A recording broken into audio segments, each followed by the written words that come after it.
Assalamualaikum warahmatullahi wabarakatuh.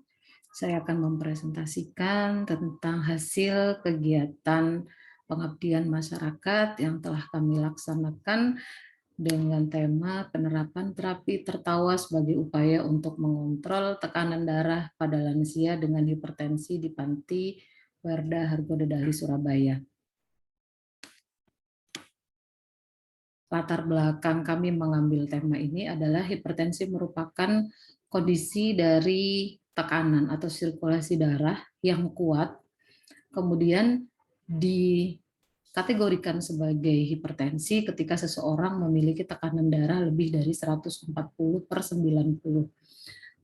Nah, penata laksanaan dari hipertensi ini sendiri bisa dilakukan secara farmakologis maupun non-farmakologis.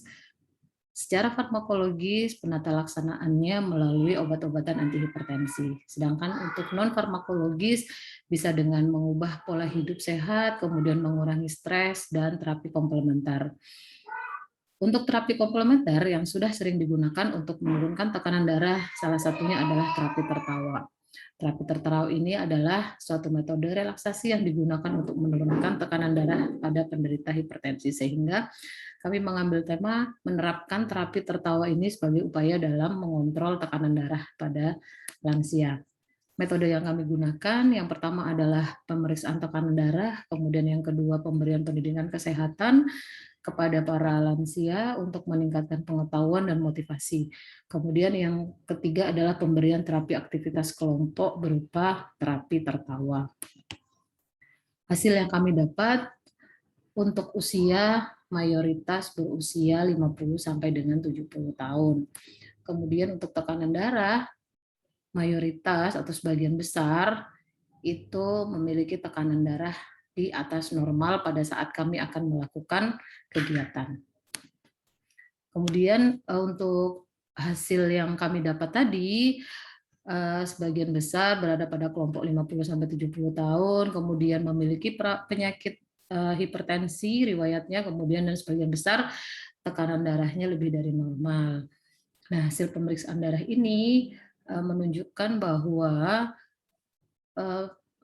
mayoritas dari lansia yang ada di panti dia memiliki tekanan darah lebih dari normal dan memiliki riwayat penyakit hipertensi.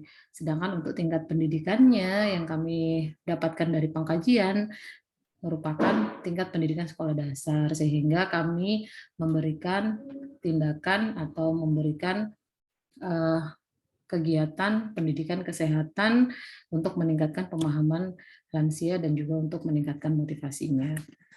Kemudian terapi tertawa yang kami terapkan itu memiliki keistimewaan bahwa tidak memerlukan waktu yang lama, mengingat lansia itu memiliki toleransi terkait dengan usianya, kemudian tidak membutuhkan persiapan secara khusus, dan setiap peserta itu bisa aktif di dalam kegiatan, sehingga mereka juga bisa mengambil bagian dalam terapi aktivitas kelompok ini. Dan selama kegiatan mereka melakukannya sambil duduk, sehingga tidak terlalu menguras energi dari para lansia. Nah, dengan diterapkannya terapi tertawa ini diharapkan menjadi salah satu alternatif untuk mengontrol tekanan darah para lansia dalam jangka waktu pendek, dan secara jangka panjang itu dapat mencegah terjadinya komplikasi. Jadi kalau misalnya selama dalam periode mereka sambil mengkonsumsi obat yang memang selalu rutin diberikan, itu juga diberikan terapi aktivitas kelompok terapi tertawa, mereka diharapkan memiliki tekanan darah yang stabil sehingga mencegah terjadinya komplikasi. Kesimpulan dari kegiatan ini, sebagian besar lansia memiliki riwayat penyakit hipertensi, kemudian sebagian besar memiliki tekanan darah di atas normal. Terapi tertawa dapat diterapkan sebagai terapi aktivitas kelompok untuk penata laksanaan farmakologis bagi lansia dengan hipertensi. Terima kasih kami sampaikan, demikian presentasi hasil pengabdian masyarakat yang telah kami lakukan. Terima kasih. Assalamualaikum warahmatullahi wabarakatuh.